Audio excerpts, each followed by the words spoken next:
কারণ রমাদান মাস, এ মাসটার গুরুত্ব, এ মাসটার ফজিলত অন্য সব মাসের মতোই ছিল, কিন্তু এই মাসটার গুরুত্ব এবং ফজিলত কখন বৃদ্ধি হলো?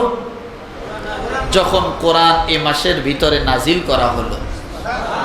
এই আপনারা ভালো আছেন? জি, আমিও ভালো আছি, আল্লাহ তাআলা ভালো রেখেছেন। আমাদের আলোচনা রমাদান সম্পর্কে চলছে।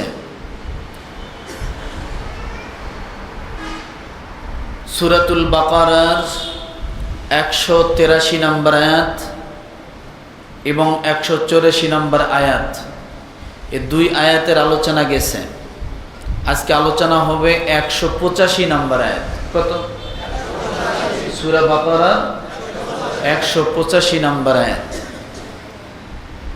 কুরআনুল কারিমে আল্লাহ সুবহানাহু ওয়া তাআলা একমাত্র রোজা, রমাদানের বিষয়, সিয়ামের বিষয় বিস্তারিত আলোচনা করেছেন।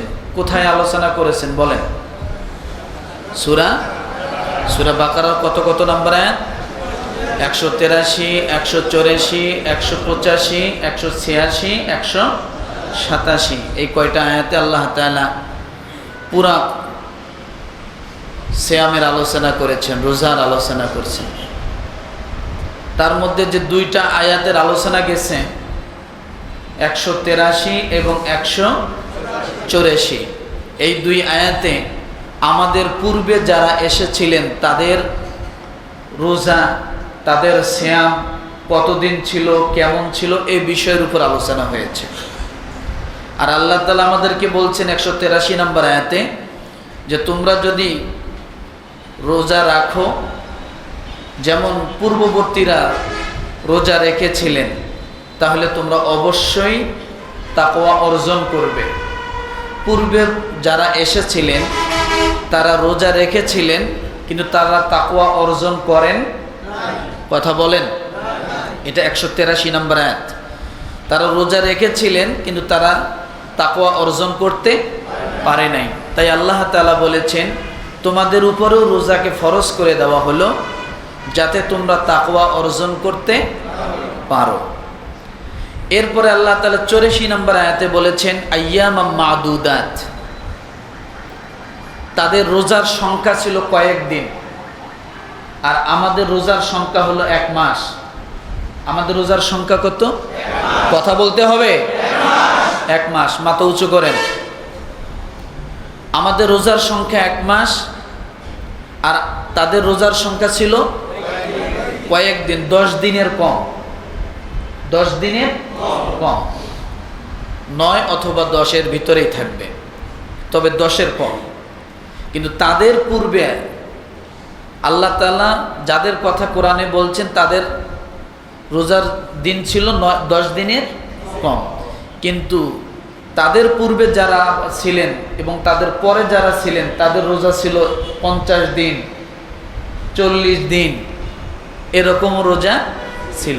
কিন্তু আল্লাহ যাদেরকে তাকওয়ার কথা আমাদের দিয়ে বর্ণনা করতেছেন তাদের রোজার সংখ্যা ছিল কয়েকদিন, আইয়ামাম মাদুদাত, কয়েকদিন। এর ভিতরেও এই 9-10 দিনের মধ্যেও আল্লাহ তাদের কি সুযোগ দিছিলেন? ফামান কানা মিনকুম মারিদুন আও আলা সাফার, যদি তোমাদের মধ্যে কেউ অসুস্থ থাকে এবং সফরে থাকে, কয়টা জিনিস? কেউ যদি অসুস্থ থাকে আর কেউ যদি কি সফরে থাকে, ফাইদ্দাতুম মিন আইয়ামিন উখর, তাহলে 1 নাম্বার কাজ হলো এই 9 দিনের ভিতরে কেউ যদি রোজা মানে সফরে থাকতো বা অসুস্থ থাকতো, তাহলে পরবর্তীতে সুস্থ হওয়ার পরে সে যায় যেন কি, যে কয়দিন রোজা রাখতে পারে নাই সে কয়দিন যেন কি করে রোজা রাখে। তাইলে এই 9-10 দিনের ভিতর রোজা রাখতে না পারলে পরবর্তীতে তাদের ওই রোজা যে কয়টা নষ্ট হবে, ভেঙে যাবে, সে কয়টা রাখার কি ছিল? অনুমতি ছিল। তাহলে 1, পরবর্তীতে রোজা রাখা। ওয়া আলাল্লাযীনা ইউতীকুনাহু ফিদিয়া, দ্বিতীয় আরেকটা ছিল, এই 9-10 দিনের ভিতরে যদি কেউ রোজা রাখতে না পারত, তাহলে তোমরা কি করো, মিসকিনকে খাওয়াও। তো মিসকিন, ফিদিয়া দাও। ফিদিয়া কি? মিসকিনদেরকে কি করো, খাওয়াও। তোমরা যা খাইতে তাই তাদেরকে খাওয়াও। তাহলে পূর্বের জামানায় রোজা রাখতে না পারলে সে রোজার কাফারা কয় পদের ছিল বলেন? কেন বলতেছি, সামনে আমাদের আলোচনা আছে, তাহলে এটা না বুঝলে ওটা বুঝবেন না। তাহলে 2 পদ, একটা ছিল পরবর্তীতে রোজা রাখা, আর দ্বিতীয় হলো মিসকিনদেরকে, গরিব অসহায়দেরকে খাওয়ানো। এটা তাদের রোজার কাফারা ছিল। এরপরে আল্লাহ কি বলেছেন? ফামান তাতাওয়া খায়রান ফাহুয়া খায়রুল্লাহ। কষ্টের ভিতর দিয়েও যদি তোমরা রোজা রাখতে পারো তাহলে সেটা হবে তোমাদের জন্য কি? উত্তম। কি? তোমাদের জন্য উত্তম। গেল 184 নম্বর আয়াতের আলোচনা শেষ। এবার 185 নম্বর আয়াতের আলোচনা। এই আলোচনায় আল্লাহ তাআলা আমাদের রোজার বিষয়ে আলোচনা করছেন। সুবহানাল্লাহ বলেন। তাহলে আমাদের রোজার আলোচনা কত নম্বর আয়াতে পেলাম? সূরাতুল বাকারা 185 নম্বর আয়াতে। আর 183-84 নম্বর আয়াতে ছিল পূর্বের লোকদের আলোচনা। আল্লাহ পাক রব্বুল আলামিন বলেন, শাহরু রমাদানাল্লাযী উনজিলা ফীহিল কুরআন হুদাল লিন-নাসি ওয়া বায়িনাতিম মিনাল হুদা ওয়াল ফুরকান। এই আয়াতে আল্লাহ 2টা জিনিসের বিষয়ে আলোচনা করছেন। কয়টা জিনিসের বিষয়? 1 রমাদান কি, দ্বিতীয় কোরআন। দ্বিতীয় আয়াতটা অনেক বড়, মোটামুটি বড়, কিন্তু এর সারমর্ম আল্লাহ দিছেন রমাদান, আরেকটা কি, এই 2 বিষয়ের আলোচনা পুরো আয়াতটার মধ্যে করেছেন। তা আল্লাহ এই আয়াতটা শুরু করছেন কোন বিষয় দিয়ে? শাহরু রমাদান। কি বিষয় বলেন? শাহরু। তাহলে রমাদান বলতে কি বুঝলাম? রমাদান সম্পর্কে, তাই না? রমাদান মাস সম্পর্কে আল্লাহ আলোচনা করছেন শুরুতে। এরপরে আল্লাহ বললেন উনজিলা ফীহিল কুরআন। দ্বিতীয় যে বিষয়টা আল্লাহ আলোচনা করছেন, আল্লাহ বলেন আমি কোরআন নাজিল করেছি। কি করেছি? তাহলে এই আয়াতের প্রথমে আল্লাহ 2টা বিষয়। প্রথম বিষয়টা কি? কথা বলে। দ্বিতীয় বিষয়টা কি? উনজিলা ফীহিল কুরআন। কিন্তু মজার বিষয় হলো, প্রথম আল্লাহ যে বিষয়টা বললেন সে বিষয় প্রথম আল্লাহ আলোচনা করেন নাই। সুবহানাল্লাহ বলে। প্রথমে যে বিষয়টা আল্লাহ বললেন সে বিষয়ের আলোচনা আল্লাহ প্রথমে, দ্বিতীয় বিষয় যেটা আল্লাহ বলেছেন সেইটার আলোচনা আল্লাহ প্রথমে করছেন। সুবহানাল্লাহ বলেন। আল্লাহ আলোচনার ক্ষেত্রে যা ঘুরে দিয়েছেন। আল্লাহ পাক রব্বুল আলামিন বলেন শাহরু রমাদানাল্লাযী উনজিলা ফীহিল কুরআন। আল্লাহ তাআলা এই আয়াতের দ্বিতীয় বিষয়টাকে প্রথমে আলোচনা করলেন উনজিলা ফীহিল কুরআন। কেন বলেন তো? আদম আলাইহিস সালামকে আল্লাহ সৃষ্টি করেছিলেন জান্নাতের ভিতরে না বাহিরে? জোরে বলেন। আদম আলাইহিস সালামকে আল্লাহ সৃষ্টি করেছেন জান্নাতের ভিতরে না বাহিরে? ভুল। আদম আলাইহিস সালামকে আল্লাহ সৃষ্টি করেছেন জান্নাতের বাহিরে। কোথায়? কথা বলেন না।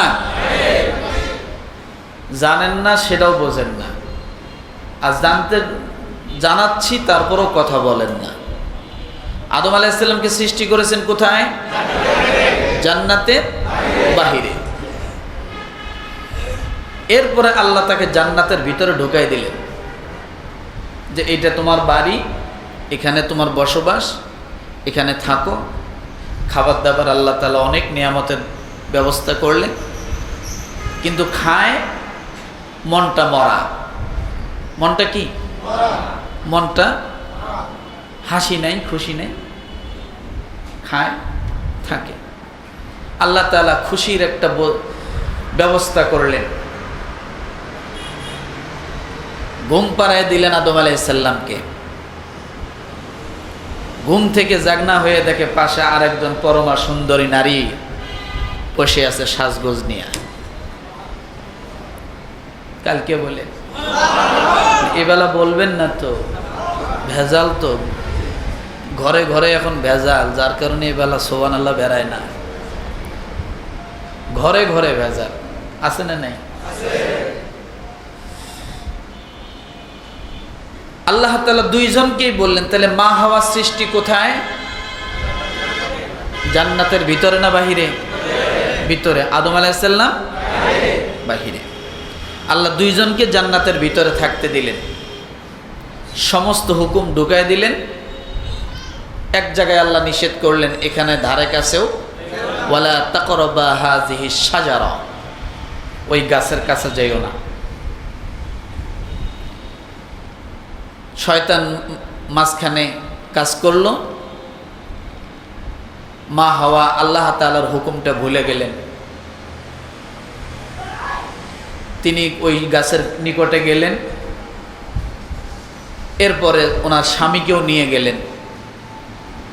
আল্লাহ তাআলা এবার কি করলেন, তোমরা সকলেই কি করো, জান্নাত থেকে কুলনা হাবিতু মিনহা জামিআ। আল্লাহ তাআলা জান্নাত থেকে যখন বাহির করে দেয়, ভাষাটা কেমন ছিল দেখেন। সূরা বাকারার প্রথম নাম্বার পারার 6 নাম্বার পৃষ্ঠার প্রথম নাম্বার লাইনে আল্লাহ বলেন, কুলনা হাবিতু মিনহা জামিআ। সেখানে ছিলেন কয়জন? জোরে বলে। কিন্তু আল্লাহ বললেন কুলনা হাবিতু মিনহা জামিআ, তোমরা সকলেই জান্নাত থেকে বাইর হয়ে যাও। ওখানে ছিল কয়জন? আল্লাহ বললেন তোমরা সকলেই, তার মানে দুইজন বোঝায়? সকলেই বলতে কি দুইজন বুঝায়? কতজন বুঝায়? অনেক। জামিআ আরো বেশি বুঝায়। তোমরা সকলেই জান্নাত থেকে কি করো, বাইর হয়ে যাও। কিন্তু ছিল দুইজন। আল্লাহ এই ভাষা কেন ব্যবহার করলেন? তার মানে বোঝা গেল আদম আলাইহিস সালাম শুধু আদম আলাইহিস সালাম ছিল না, আমরাও সাথে ছিলাম। আমরাও কি? আদম থেকে যত সন্তান দুনিয়ার জমিনে আসছে, খালাকা মিনহা যাওজাহা ওয়া বাসসা মিনহুমা রিজালান কাসীরান ওয়া নিসা। আল্লাহ বলেন একজন থেকে দুইজন, দুইজন থেকে এরপরে আমি আল্লাহ তাআলা জোড়া জোড়া করে তামাম পৃথিবীতে মানুষ সৃষ্টি করেছি। তার মানে বোঝা গেল ওই একজনের ভিতরে আমরা ছিলাম। কথা ঠিক কিনা? এই জন্য আল্লাহ বললেন কুলনা হাবিতু মিনহা জামিআ ইহবিতু মিসরাম। আল্লাহ বলেন তোমরা সকলে বাইর হয়ে যাও। সকলেই বাইর হয়ে গেলেন জান্নাত থেকে। যখন বাইর হয়ে গেলেন তার মানে আদম আলাইহিস সালাম শুধু বাইর হওয়া না, আমরাও বাইর হয়ে আসলাম। আল্লাহ তাআলা সকলকে জান্নাত থেকে বাইর করে দেওয়ার পরে আবার এই মানুষগুলোকে পূর্বের তার বাড়িতে তার জায়গায় আবার ফিরিয়ে দিবেন, আবার উঠায় নেবেন। কি দিয়ে উঠায় নেবেন? কি দিয়ে আল্লাহ তাআলা ফিরিয়ে নেবেন? কিসের মারফতে আল্লাহ ফিরিয়ে নেবেন? কিসের মারফতে আপনি আবার জান্নাতে যাবেন? এই জন্য আল্লাহ তাআলা কোরআন নামক সিঁড়িটা দুনিয়ার জমিনে নামায় দিয়ে বললেন, বান্দারে কোরআনকে যদি তোমরা আঁকড়ে ধরতে পারো, আমি আল্লাহ পূর্বে তোমরা যে জান্নাতের মধ্যে ছিলা, ওই জান্নাতে আমি আল্লাহ আবার তোমাদেরকে উঠায় আনবো। এই জন্য রব্বুল আলামিন কুরআনুল কারীম সম্পর্কে একটা রশি বলেছেন, ওয়াতাসিমু বিহাবলিল্লাহি জামিআন ওয়া লা তাফাররাকু। আল্লাহ বলেন কোরআন নামের রশিটাকে তোমরা আঁকড়ে ধরো, ওই রশি ধরে আমি আল্লাহ যখন টান দিব যাতে ওই রশির মধ্যে তোমরা আঁকড়ে ধরতে পারো, আর ওই রশির মাধ্যমে আমি আল্লাহ তাআলা তোমাদেরকে জান্নাতে নিয়ে আসব। কোথায় নিয়ে আসবে? কথা বলে জান্নাতে। কিসের মারফতে? কথা বলে। আল্লাহ কোরআনকে রশির সাথে তুলনা করেছেন, ওয়াতাসিমু বিহাবলিল্লাহি জামিআন ওয়া লা তাফাররাকু। 4 নম্বর পারার 2 নম্বর পৃষ্ঠায় আল্লাহ বলেছেন তোমরা এই রশিটাকে আঁকড়ে ধরো। কেন? যাতে আমি আবার এই রশির মাধ্যমে তোমাদেরকে জান্নাতে উঠাই নিয়ে আসতে পারি। তোমরা পৃথক হইও না, রশিটাকে ছেড়ে দিও না। রশির দ্বারাই তোমরা একে অপরে কি করো? সঙ্গবদ্ধ হয়ে থাকো, জামাত হয়ে থাকো। এই রশির মাধ্যমে আমি যেন আবার তোমাদেরকে কি করতে পারি? জান্নাতে নিতে পারি। তাহলে কোরআন জান্নাতে যাওয়ার কি মাধ্যম? বলেন, কোরআন কিসের মাধ্যম? পুনরায় আমরা যেন জান্নাতে যেতে পারি, এই জন্য হলো কোরআন সে মাধ্যম। আল্লাহ তাআলা এই জন্য এই রমাদান মাসের আলোচনা করতে যাইয়া প্রথমে আল্লাহ কোরআনের কথা স্মরণ করে দিচ্ছে। বলেন সুবহানাল্লাহ। কারণ রমাদান মাস, এই মাসটার গুরুত্ব, এই মাসটার ফজিলত অন্য সব মাসের মতোই ছিল, কিন্তু এই মাসটার গুরুত্ব এবং ফজিলত কখন বৃদ্ধি হলো? যখন কোরআন এই মাসের ভিতরে নাজিল করা হলো। এই জন্য আল্লাহ তাআলা সূরা বাকারার 185 নম্বর আয়াতে 2টা আলোচনা করছেন, রমাদান আরেকটা কি? কোরআন। কোরআনের আলোচনা আল্লাহ তাআলা প্রথমে নিয়ে আসলেন এই জন্য যে কোরআনের দ্বারাই আমি আল্লাহ তাআলা রমাদানকে মর্যাদাশীল করেছি। কিসের দ্বারা? কোরআনের দ্বারাই আমি আল্লাহ তাআলা রমাদানকে কি করেছি? মর্যাদাশীল করেছি। যার কারণে আল্লাহ বলেন যে কোরআনের সাথে যদি তোমরা সম্পর্ক গভীর করতে চাও তাহলে রমাদান এবং কোরআনকে আলাদা করে নয়, একসঙ্গে করতে হবে। রমাদানের রোজা যেমন রাখি, রমাদান মাসের জন্য কোরআনের চর্চাটা অনেক বেশি হয়, এটাকে বাদ দিয়ে না। এই জন্য রব্বুল আলামিন বলেন এই কোরআনটা কি? ভালো করে শোনো, হুদাল লিন্নাস। এই দুনিয়ার জমিনে মানুষ নামে যারা জন্মগ্রহণ করেছে সমস্ত মানুষের হেদায়েতের জন্য আমি আল্লাহ তাআলা কোরআন দুনিয়ার মধ্যে দিয়েছি। কিসের মধ্যে দিয়েছেন? দুনিয়ার সব মানুষের জন্য কোরআন হলো হেদায়েতের বাণী। এরপরে রব্বুল আলামিন আয়াতে বলেন, ওয়াবাইয়িনাতিম মিনাল হুদা ওয়াল ফুরকান। কেউ যদি হেদায়েতের পথ খোঁজে, অনেকে হেদায়েতের পথ খুঁজতে যায় যে পথে হেদায়েতের কিচ্ছু নাই, মানুষ সেই পথ বেছে নেয়। আছে না নাই? আল্লাহ তাআলা যেন স্পষ্ট করলেন তোমরা কি হেদায়েতের পথ চাও? আল্লাহ বলেন যদি তোমরা হেদায়েতের পথ চাও তাহলে একমাত্র হেদায়েতের পথ হলো কোরআন। কি কথা বলেন? ওয়াবাইয়িনাতিম মিনাল হুদা।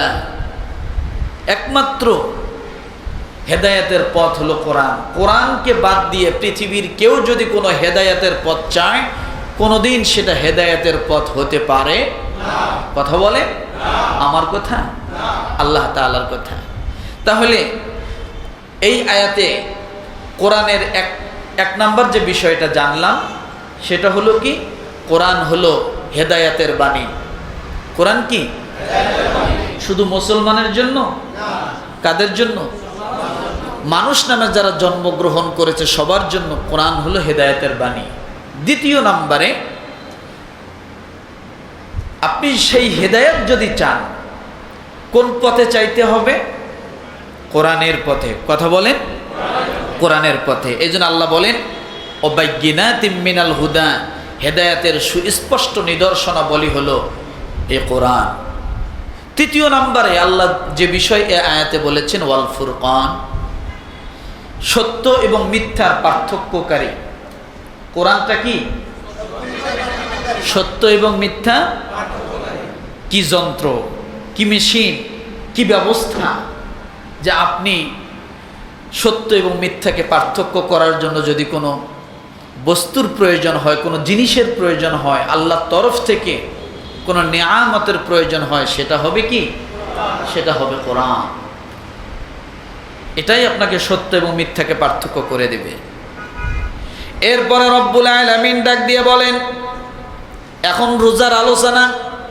পঞ্চম নাম্বার আল্লাহ যে আলোচনা করেছেন, ফামান শাহিদা মিনকুমুশ শাহরা ফালইয়াসুম ওয়া মান কানা মারিদান আও আলা সাফারিন ফাইদ্দাতুম মিন আইয়ামিন উখর ইউরিদুল্লাহু বিকুমুল ইসরা ওয়া লা ইউরিদু বিকুমুল উসরা ওয়ালিতুকমিলুল ইদ্দাতা ওয়ালিতুকাব্বিরুল্লাহা আলা মা হাদাকুম ওয়া লাআল্লাকুম তাশকুরুন। আরো জোরে বলেন। তাহলে কোরআনের বিষয়ে আল্লাহ চারটা কথা বলেছেন। এক, এটা হেদায়েতের বাণী। দুই, এটা সুস্পষ্ট হেদায়েতের নিদর্শন। তিন, এটা সত্য মিথ্যা পার্থক্যকারী। এবং রমাদান এই জন্য মর্যাদাপূর্ণ হয়েছে, কিসের জন্য? কোরআন নাজিলের কারণে। এই চারটে বিষয় আল্লাহ তাআলা এই আয়াতের প্রথমে বলেছেন। এবার আসেন রমাদান সম্পর্কে আল্লাহ কি বললেন।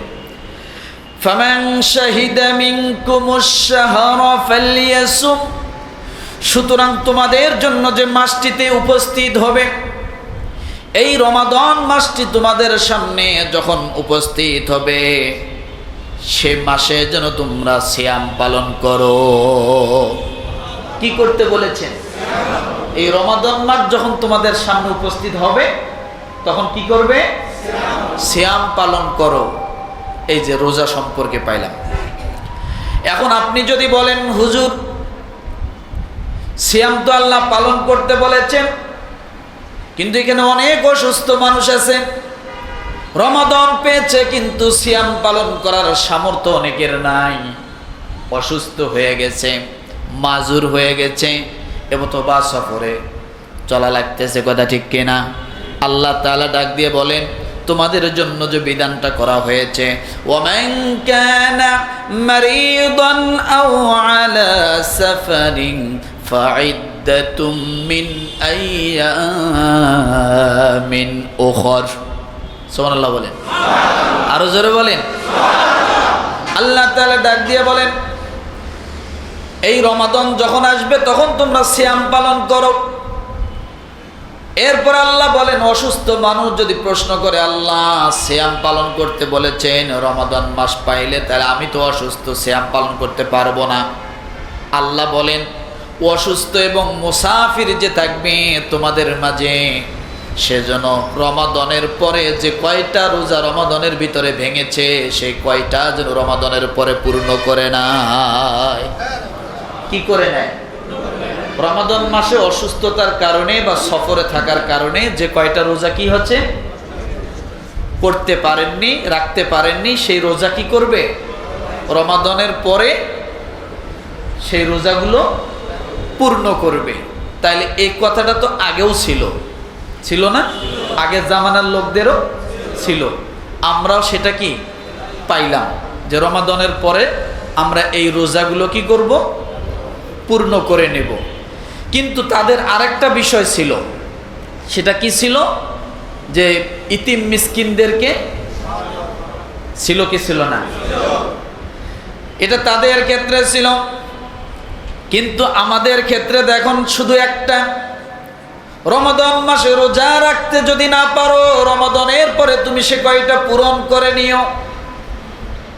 কিন্তু খাওয়ার কথা আমাদের ক্ষেত্রে আল্লাহ এখানে বললেন না। তাদের জন্য ছিল দুইটা কাফারার বিষয়, একটা হলো খাওয়ানো, আর একটা পরবর্তীতে রোজা রাখা। আর আমাদের বিষয় শুধু একটা, সেটা হলো কি?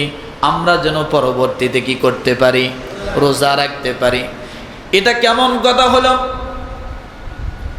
তাদের জন্য সহজ করা হলো, আমাদের জন্য কঠিন করা হলো কেন? রব্বুল আলামিন ডাক দিয়ে বলেন, ইউরিদুল্লাহু বিকুমুল ইউসরা ওয়ালা ইউরিদু বিকুমুল উসর। জোরে বলেন, আরো জোরে। আল্লাহ বলেন, তোমরা হয়তো বলবে আল্লাহ তাদের 9-10টা রোজা ছিল, তাতেই তুমি ইতিম মিসকিনদেরকে খাওয়ার ব্যবস্থা করে দিয়েছো, আর পরবর্তীতে যাতে রোজা রাখে সেই ব্যবস্থা করেছো, আর আমাদের জন্য শুধু ব্যবস্থা করেছো পরে যাতে রোজা রাখতে পারি। তারপর আমাদের রোজা হলো 30টা। কয়টা? আমাদের রোজা হলো 29টা, 30টা, পুরো 1 মাস। আমাদের জন্য কেন কঠিন করা হলো? আল্লাহ তাআলা ডাক দিয়ে বলেন, ইউরিদুল্লাহু বিকুমুল ইউসরা ওয়ালা ইউরিদু বিকুমুল উসর। আল্লাহ তাআলা ডাক দিয়ে বলে, বান্দারে, যদিও 1 মাস তোমার জন্য রোজা আমি আল্লাহ তাআলা ফরজ করে থাকি, যদিও তোমার কাছে কঠিন মনে হয়, আমি আল্লাহ তাআলা এই 30টা রোজাকে আমি আল্লাহ ওই 9-10টা রোজার থেকে বেশি সহজ করে দেব। আমি আল্লাহ কি করে দেব? সহজ করে দেব। ইউরিদুল্লাহু বিকুমুল ইউসরা ওয়ালা ইউরিদু বিকুমুল উসর। আল্লাহ সহজ চান, কঠিন চান না। তাদের 9টা-10টা রোজা কঠিন ছিল। কেমন কঠিন ছিল? যে তারা যদি মাগরিবের নামাজের পরে কোনো কারণে ঘুমিয়ে যেত ক্লান্ত হয়ে, ওই ঘুমেই তাদের শেষ। পরের দিন আবার সূর্য ডোবার সময় ইফতারের সুযোগ ছিল। সারা রাত রোজা, সারা দিন কি রোজা। আর আল্লাহ আমাদের জন্য কি করলেন? সারা রাত খাও, ফাকুলু ওয়াশরাবু হাত্তা ইয়াতাবায়্যানা লাকুমুল খায়তুল আবিয়াদু মিনাল খায়তিল আসওয়াদি মিনাল ফজর। সারা রাত খাও। কখন পর্যন্ত খাবা? ফজর পর্যন্ত খাও। সুবহানাল্লাহ বলে। এটার নাম ইউরিদুল্লাহু বিকুমুল ইউসরা ওয়ালা ইউরিদু বিকুমুল উসর। আর তাদের রাত্রিবেলা খাওয়ারও সুযোগ ছিল না। ইফতারিতে যা করতে পারতো সেটাই তাদের সেহরি, সেটাই তাদের ইফতারি ছিল। ওই ইফতারি করার পরে ওই রোজার নিয়ত করা লাগতো। সারা রাত যেত, পরের দিন সারাদিন যেত, সন্ধ্যার সময় আবার। আর আল্লাহ বললেন, তোমাদের জন্য সেটা না। ইফতারির সময় 1 বল মুড়ি নিয়া, একবার বুরিন্দা নিয়া, এরপর আলু সব, বেগুনি, দামি দামি সব যা আছে গামলা ভরে খাও। খাবার পরে আরও খাইতে মন চায়, আরও খাও। এরপরে আরও মন চায়, আরও খাও। খাইতে খাইতে ফজর বন্ধ খাও। সুবহানাল্লাহ বলেন না। এটার নাম সহজ। এটার নাম কি? সহজ। কিন্তু এত সহজের পরেও আমরা কিন্তু রোজা অনেকে রাখি না। কালো পর্দার ভিতরে ঢুকে যাই, লাল পর্দার ভিতরে ঢুকে যাই, খাইয়া মুখ টুক মুইছে এমনভাবে বাইর হয় মনে 7 দিন ধরে না খাওয়া। আছে না নাই?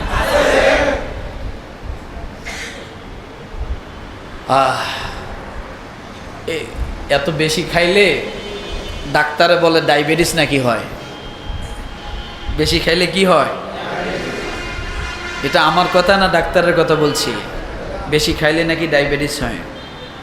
হিসেব নিকাশ করে খায়েন। রমাদান মাস, যদি রোজা রাখার সামর্থ্য থাকে তাহলে রোজা রাখতেই হবে, এটাই বাস্তব। রোজা কি করতে হবে? রাখতেই হবে। রোজা রাখবেন না, এখন খাচ্ছেন, দিনের বেলা খাইতেছেন, রোজা রাখার সামর্থ্য থাকার পরও খাইতেছেন।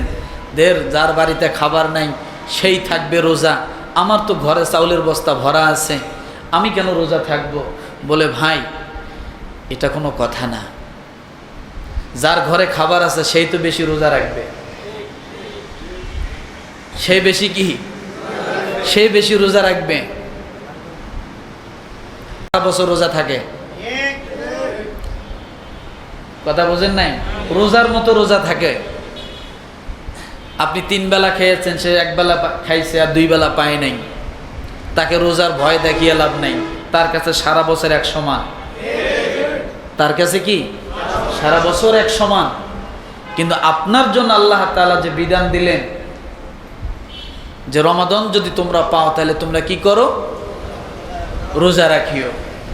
কারণ এটা এমন একটা ইবাদত, এটা এমনই একটা ইবাদত যেটা সরাসরি আল্লাহ তাআলা নিজে স্বয়ং পুরস্কার হয়ে যায়।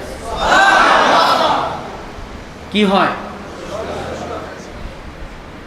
এমন একটা ইবাদত, এই মাসের চাঁদ যেদিন ওঠে সঙ্গে সঙ্গে আল্লাহ তাআলা জান্নাতের 8টা দরজা সব খুলে দেয়।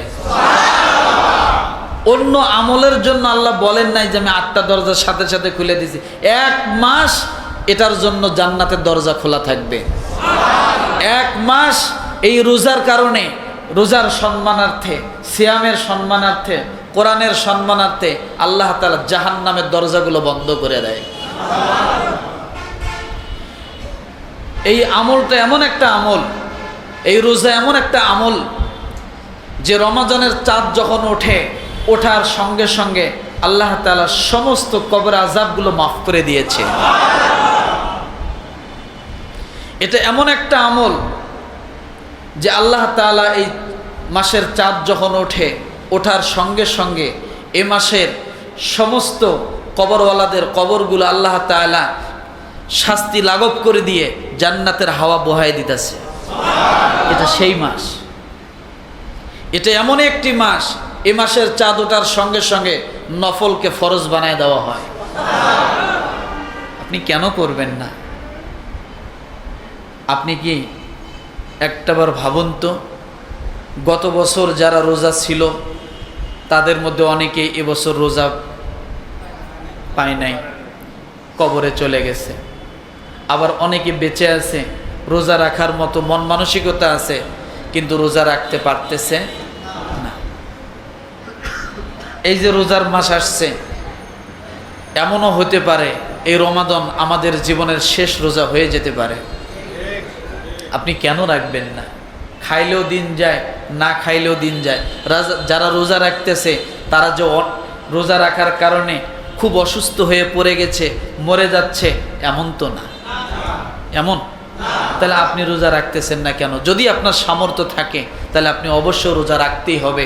এটাই বাস্তব, এটা বাধ্যতামূলক, এটা ফরজ ইবাদত। আপনি রাখবেন না, খাচ্ছেন, খান। আপনি একদিন মরবেন তো, মরবেন না? মরবেন না? তো ওই যখন মানুষ মরে তখন কিন্তু অনেকের নসিবে টাঙ্কিতে পানি থাকলেও মুখের মধ্যে পানি জোটে না। আছে না নাই? ঘরে অনেক খাবার থাকলেও অনেক মানুষ তার খাবার কপালে জোটে না। এরপর আপনি যখন মরে গেলেন, আপনি রমাদানকে অবজ্ঞা করতেছেন, অবজ্ঞা করে খাচ্ছেন। আপনি ভালো করে একটা হাদিস শোনেন। মানুষ যখন মারা যায়, মারা যাওয়ার পরে আল্লাহ তাআলার কাছে আগাম পারমিশন নেওয়া আছে 2টা জিনিসের। কয়টা জিনিসের? 2টা জিনিসের পারমিশন নেওয়া আছে। একটা হলো রোজা আর একটা হলো কোরআন। এই 2 জিনিসের পারমিশন আল্লাহ তাআলার কাছে অগ্রিম নেওয়া আছে। সেটা হলো কি? আপনি যদি রমাদানের রোজা রাখেন, এরপর আপনি যদি মারা যান, এই রমাদানের রোজার কারণে আপনি যখন কবরে গেছেন, একটা যুবকের আকৃতি হইয়া আপনার জন্য সমস্ত আযাবকে হটায়া দিবে। কোরআন থাকবে মাথার কাছে, রোজা থাকবে পায়ের কাছে। উভয়ে আল্লাহ তাআলার সমস্ত আযাবকে হটায় দিবে। আল্লাহ তাআলার কাছে আপনার জন্য কবরে ঢুকে সুপারিশ করবে। স্পষ্ট রসুলের হাদিস। এই 2 জিনিস তো এই মাসে আছে, আছে না নাই? কোরআন আছে, আর কি আছে? রোজা আছে। কিন্তু আপনি রাখতেছেন না, খাচ্ছেন। আখিরাত একদিন আছে, বিচারের দিনে একদিন উঠতে হবে। পেটটা হবে ফটকা মাছের মতো। কিসের মতো? দেখছেন না একটা মাছ আছে এরকম অনেক বড় পেট, মুখটা কি মাছ বলে? টেপা মাছ বলে। বিভিন্ন জায়গায় বিভিন্ন নাম বলে, টেপা মাছ বলে। শুধু পেটটাই, মাথা দেখা যায় এতটুক, লেজ তো দেখাই যায় না, শুধু পেটটাই দেখা যায়। আপনি যখন মারা যাবেন আপনার জন্য এই পেটটাকে এরকম গ্লাস বানানো হবে, গ্লাসের মতো হবে, প্রত্যেকটা দানা হবে এক একটা লাউয়ের মতো, এগুলো উল্টিতে থাকবে। কিয়ামতের দিন আপনি যে বেরোজাদার, আপনাকে দেখলেই মানুষ বুঝবে যে আপনি একটা বেরোজাদার।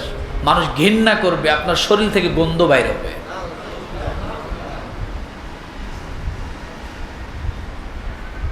এখানেই কি সব শেষ? কথা বলেন না। আপনি কেন রোজা রাখতেছেন না? যদি আপনার সামর্থ্য থাকে রোজা রাখার মতো, সুস্থ থাকেন আপনি, স্বাস্থ্য থাকে আপনার যদি রোজা না রাখার কোনো কারণ না থাকে, আপনি কেন রাখতেছেন না? আল্লাহ তাআলার একটা বিধানকে যদি আপনি অবজ্ঞা করেন তাহলে ঈমান থাকবে না। কি থাকবে না? এখানে একটা কথা, আপনি রাখতে পারতেছেন না কোনো কারণে, সেটা আপনার ব্যর্থতা, বা রাখতে পারতেছেন না। কিন্তু কেউ যদি বলে দেখ রোজা রেখে কি হবে, না খেয়ে থেকে লাভ কি, আপনি যদি এরকম ধরনের কোনো শব্দ ব্যবহার করেন আপনার ঈমান থাকবে না। আর আপনি যদি মারা যান এই অবস্থা, আপনি কাফের হয়ে মারা যাবেন, কুফর নিয়ে মারা যাবেন। আল্লাহ তাআলার কোনো হুকুমকে অবজ্ঞা করা যাবে না। তাহলে রোজা রাখবো তো ইনশাআল্লাহ? রোজা রাখবো? আরো জোরে বলেন। এরপরে রোজার পাশাপাশি আছে আমাদের, শুরুতে আছে চাহরি, শেষে আছে কি? শেষে আছে কি? ইফতারি। নবীজি সাল্লাল্লাহু আলাইহি সাল্লাম বলেছেন, কোনো মানুষ যদি কোনো রোজাদারকে ইফতারি করায়, যে ব্যক্তি রোজাদারকে ইফতারি করাইলো সে পূর্ণ একটা রোজার সওয়াব পাইল। সাহাবীরা প্রশ্ন করলেন, ইয়া রাসূলুল্লাহ, মানে ভয় পেয়ে গেছেন সাহাবীরা। কেমন ভয়? যে ইফতারি করাইতে গেলে না জানি মনে বল ভরে ভাত খাওয়াইতে হবে, থাল ভরে রুটি দিতে হবে, গোশত ভুনা দিতে হবে। সাহাবীরা বললেন, ইয়া রাসূলুল্লাহ, আমাদের তো ইফতারি করানোর কোনো সামর্থ্য নাই, আমরা তো পারবো না। কারণ রোজাদার সারাদিন রোজা, পেট তো ক্ষুধার্ত, ও যখন খাইতে বসবে ও তো গামলা সহ খাইয়ে ফেলবে, আমরা ইফতারি করাবো কেমনে? নবীজি বললেন, ইফতারির অর্থ গামলা ভরে খাওয়া না, ইফতারের অর্থ বিশাল ডেক ভরে আয়োজন করে রান্না করা না। ইফতারের অর্থই হলো, এটার অর্থ হলো রোজাটাকে ভেঙ্গে ফেলা। সেটা হতে পারে একটা খেজুর দিয়া, সেটা হতে পারে এক ঢোক পানি দিয়া, সেটা হতে পারে যে কোনো একটা ফল দিয়া। আপনি একটা খেজুর খাইলেন মানে আপনি কি ইফতার করলেন। ইফতার শব্দের অর্থ রোজাটা ভেঙ্গে ফেললেন। নবীজি সাল্লাল্লাহু আলাইহি সাল্লাম বললেন যে কোনো মানুষ যদি একটা খেজুর দিয়েও কাউকে ইফতারি করায়, সে ব্যক্তিও পূর্ণ একটা রোজার কবুল সওয়াব পাবে। পূর্ণ রোজার কবুল সওয়াব পাবে। বলেন কবুল সওয়াব পাবে। কারণ আপনি যেটা রাখছেন সেটা কবুল হতেও পারে, কিন্তু আপনি যদি একজন রোজাদারকে ইফতারি করান, সেটা কি ওই রোজাদারের রোজার সওয়াবটা কবুল হিসাবে আপনার আমল নামায় আল্লাহ তাআলা কবুল সওয়াব দিবেন। তাহলে ইফতারি করাইতে কি অনেক কিছু? চাহারির কথা তো গত জুমায় বলেছিলাম যে চাহারি খাওয়াটা কি বরকত, খেতে হয়। চাহারি খাইলে কি হয়? বরকত হয়।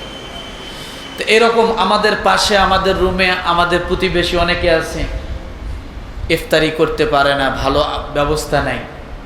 আমরা যদি একটু সহজ করি তাদের জন্য, একটু ইফতারির ব্যবস্থা করে দেই, তাদের একটু যদি খোঁজ খবর নেই চাহারিতে কি খাইলো, আমরা হয়তো অনেক ভালো কিছু আল্লাহ তাআলা খাওয়ার তৌফিক দেয়। এমনও আছে যে আলু ভর্তাও জোটে না, আছে না নাই? এমন কিছু ব্যবসা আছে যে ব্যবসাগুলো রমাদানের বাহিরে খুব ভালো চলে, কিন্তু রমাদান আসার কারণে ওই ব্যবসাগুলো আছে না নাই? জালমুড়ি খুব ভালো চলে রমজান মাসে, চলে। যারা এই যে টক, তেঁতুল, হাবিজাবি এগুলো বেচে রমজান মাসে খুব ভালো চলে। যারা একটু পেয়ারা, কয়েকটা পেয়ারা একটা থালায় করে গামলায় করে নিয়ে কেটে কেটে ঝালাইয়া বিক্রি করে, রমাদানে খুব খায়, চলে। এরকম এমন কিছু ব্যবসা আছে যেগুলো ছোট ছোট মানুষ রমাদানের আগে খাইতো, কিন্তু রমাদান মাস আসার কারণে ওই ব্যবসা চলে না, ওই লোকটা খুব কষ্টে আছে। এরকম লোকগুলোর খোঁজ নেওয়া দরকার আছে না নেই? আছে।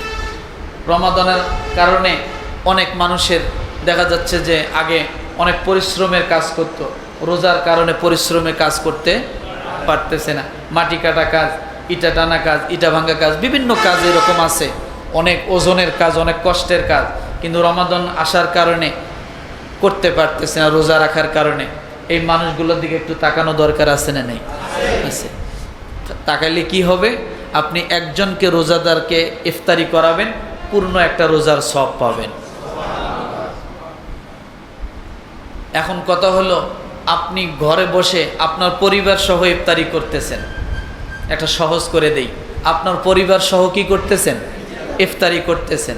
বা আপনার বন্ধুদেরকে নিয়ে ইফতারি করতেছেন, আপনার ভাইদেরকে নিয়ে ইফতারি করতেছেন, আপনার কলিগদেরকে নিয়ে ইফতারি করতেছেন।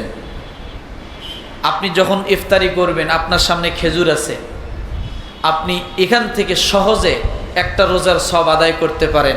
আপনি এখান থেকে একটা খেজুর উঠাইয়া আপনি আপনার পাশের জনকে দিবেন, বলে ভাই আমার এই খেজুরটা দিয়ে আপনি ইফতারি করেন। আপনার এখান থেকে যখন খেজুরটা দিয়ে উনি ইফতারি করবে, ওনার একটা কবুল সওয়াব কি আপনি পাইলেন। উনি কি করবে? ওনার ওখানে যে খেজুর আছে ওই খেজুরটা আপনাকে দিবে, ভাই আপনি আমারটা দিয়ে করেন। আপনি যখন ওনার খেজুরটা দিয়ে করবেন, উনিও একটা কবুল রোজার সওয়াব পাবে। আমি আমার স্ত্রীকে দিব, স্ত্রী আমাকে দেবে। আমি আমারটা দিয়ে স্ত্রী করবে, স্ত্রীরটা দিয়ে আমি করব, দুইজনের ডবল ডবল রোজার সওয়াব হবে। আমি আমার সন্তানকে দিব, সন্তান আমাকে দিবে। আমি আমার ভাইকে দিব, আমার ভাই আমাকে দিবে। আমি আমার কলিগকে দিব, আমার কলিগ আমাকে দিবে। যাদের সঙ্গে বসে আপনি ইফতারি করতেছেন, ওখানে বসেও এক একজন দুইটা করে রোজার সওয়াব কামাই করা যায়। 5 জনকে দিবেন 5টা রোজার সওয়াব, 10 জনকে দিবেন 10টা রোজার সওয়াব। এরকমভাবে জায়গায় বসেও একটু মেধা খাটাইলে সওয়াবের পাল্লাটা ভারী করা সম্ভব। সম্ভব কি সম্ভব না? সম্ভব। এরপরে পাশের রুমে যারা আছে তাদেরকেও দেওয়া, তাদের খোঁজ খবর নেওয়া, এটার নামেই হলো রোজা। রোজা শুধু না খেয়ে থাকার নাম না, রোজা হলো ওই জিনিস, প্রতিবেশীর খোঁজ খবর নেওয়া, এটাও রোজা। তাদের প্রতি কি করা? সহানুভূতিশীল হওয়া, এটার নাম রোজা। রোজা শুধুমাত্র না খেয়ে থাকার নাম রোজা না। আল্লাহ তাআলা এই জন্য এই মাসটাকে দিয়েছেন যে তোমরা একে অপরের খোঁজ খবর নাও, একজন আরেকজনের ভাই ভাই হয়ে যাও, কারো প্রতি কোনো দ্বন্দ্ব থাকবে না, ঝগড়া কেচাল থাকবে না, মন কষাকষি থাকবে না। রমাদান আসছে, সবাই সবাইকে মাফ করে দিয়ে সকলেই একাকার হয়ে যাও, ভাই ভাই হয়ে যাও। এটা পূর্ণাঙ্গ চূড়ান্ত প্রকাশ পাবে কোথায়? ঈদের দিন। কোথায়? ঈদের দিন। যে আপনি সারা মাস সবার সঙ্গে মিলেমিশে একসঙ্গে ছিলেন কিনা, সবাইকে আপনি মাফ করে দিয়েছেন কিনা, এটার বহির প্রকাশ পাওয়া যাবে কোন দিন? আল্লাহ তাআলা ওই দিন আপনাকে চূড়ান্ত পুরস্কার দান করবেন। ওয়ালিতুকমিলুল ইদ্দাতা ওয়ালিতুকাব্বিরুল্লাহ আলা মা হাদাকুম ওয়া লাআল্লাকুম তাশকুরুন। আল্লাহ তাআলা বলেন যে এটার মাধ্যমে আমি আল্লাহ তাআলা তোমাদেরকে হেদায়েত দান করব। কি দান করব? হেদায়েত দান করবে। তাহলে রমাদান মানে শুধু না খেয়ে থাকার নাম না, একে অপরের প্রতি কি করা? সহানুভূতিশীল হওয়া, একে অপরের খোঁজ খবর নেওয়া, নিজের জিহ্বাকে কন্ট্রোল করা, নিজের চোখকে হেফাজত করা, নিজের কানকে হেফাজত করা, এগুলো সব কিছুর নাম হলো রোজা।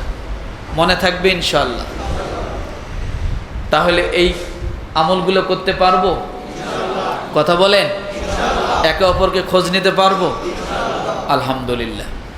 আমি বলবো যে এটা করাইলে তো সওয়াব, এই আশাটা তো আছে। কথা ঠিক কিনা? রোজাদারদেরকে যখন এক গ্লাস পানি ঢেলে দেই খুব ভালো লাগে, নিজের কাছে খুব ভালো লাগে। যখন একটা খেজুর তুলে দেই ভালো লাগে। একটু ব্যবস্থা যখন করি, করতে পারাটা একটু ভালো লাগা, আর কিছু না। রোজাদারদের জন্য কিছু করতে পারাটা এটা একটা ভালো লাগা। আপনি যদি মন থেকে করেন, যদি আপনি ভেদাভেদ না করেন যে বড় লোক ছোট লোক গরিব আমার পাশে বসছে কেন, এটা যদি না হয় দেখবেন তাদের জন্য কিছু করতে পারাটা অনেক ভালো লাগে। এই জন্য মানুষের জন্য কিছু করা এটা ভালো লাগা থাকবে যদি খালেস নিয়ত থাকে অন্তর থেকে। তো যাই